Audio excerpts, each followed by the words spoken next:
आज महत्वपूर्ण विषय पे प्रश्न था। छत्तीसगढ़ के लाखों राशन कार्ड धारियों के को चावल हो, शक्कर हो, गुड़ हो या नमक हो, व्यापक पैमाने पर नीचे से लेकर ऊपर तक भ्रष्टाचार किया जा रहा है। और एक प्रश्न के उत्तर में मंत्री जी ने जवाब दिया और उस जवाब में सारे भ्रष्टाचार को छुपाने का प्रयास किया। एक रिपोर्ट मेरे पास है, डायरेक्टरेट की रिपोर्ट है, और इस रिपोर्ट में वो सारे दस्तावेज हैं कि जिस प्रकार 13,391 राशन दुकानों में पूरी जांच करने के बाद 2 गड़बड़ियां पाई गई जो विभाग स्वीकार करता है। जिलों में विभागीय डेटाबेस यानी खाद्य विभाग का डेटाबेस और उसके बचत स्टॉक जो जिले में दर्ज होता है, दोनों में स्टॉक में भारी अंतर पाया गया।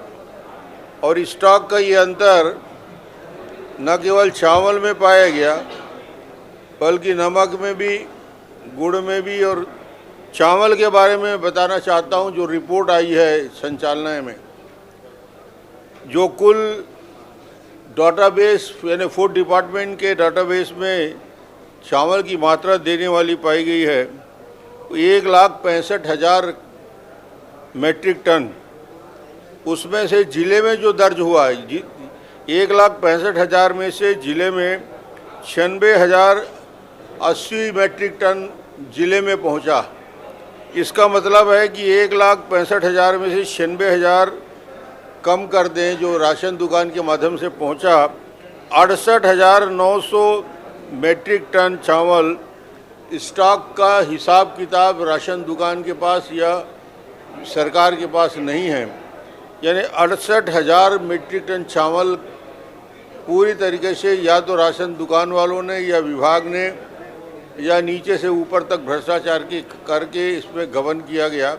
और ये स्टॉक के बारे में मंत्री जी जवाब देने में असफल हुए। इस पूरे विषय को लेकर बार बार प्रश्न हुआ। गवर्नमेंट ऑफ इंडिया ने पत्र लिखा, ईओडब्ल्यू जांच कर रही है। मंत्री जी ने एक जगह कहा था कि कोई भी दोषी होगा उसको छोड़ा नहीं जाएगा।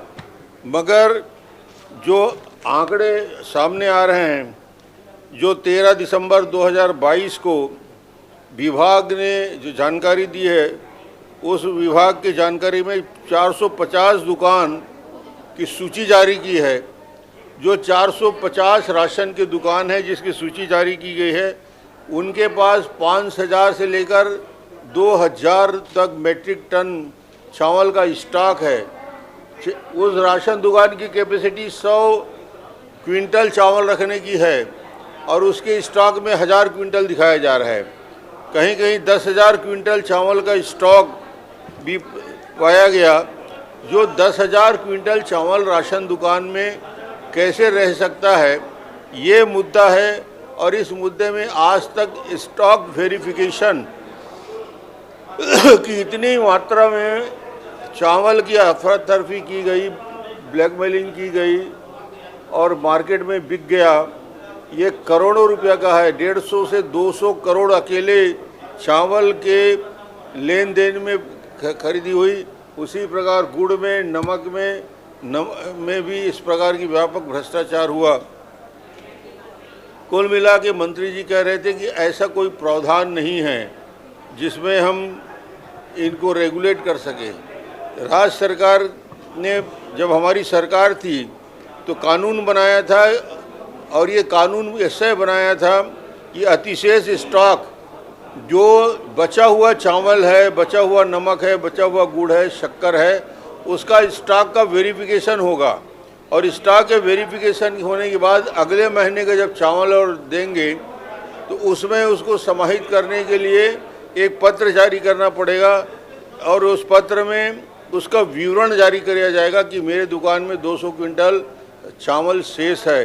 और वो जारी होने के बाद वो खाद्य निरीक्षक के पास जाएगा। खाद्य निरीक्षक अपने वेबसाइट में डालेगा और वेबसाइट में डालने के बाद नान के माध्यम से उनको चावल अलॉटमेंट होता है।